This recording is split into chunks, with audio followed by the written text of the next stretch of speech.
சகோதரி ஒரு கேள்வி கேட்டிருக்கிறார். அதாவது, உறுப்பு தானம் செய்யலாமா செய்யக்கூடாதா என்பதை பற்றி குர்ஆனில் எதுவும் குறிப்பிடப்பட்டுள்ளதா? குர்ஆனிலும் ஹதீஸிலும் அதை பற்றி எந்த ஒரு வசனமும் இல்லை.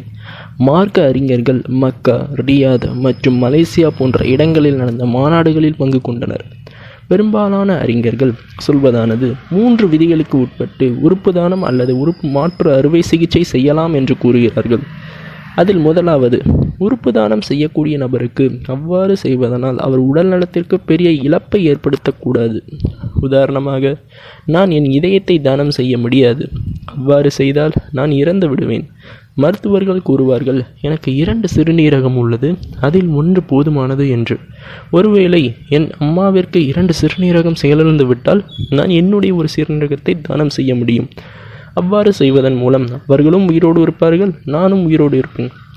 ஆதலால் முதலாவது விடயம், உறுப்பு தானம் செய்யும் நபருக்கு அதனால் அவர் நலத்திற்கு பெரிய இழப்பு ஏற்பட்டுவிடக்கூடாது. இரண்டாவது விடயம், உறுப்பை பெறும் நபருக்கு அவர் உடல் நலத்திற்கு அது பெரும் நன்மையை அளிப்பதாக இருக்க வேண்டும். மூன்றாவது, ஒருவரின் பொருளாதார சூழ்நிலைக்காக, பண தேவைக்காக அவரது சிறுநீரகத்தை விற்கக்கூடாது.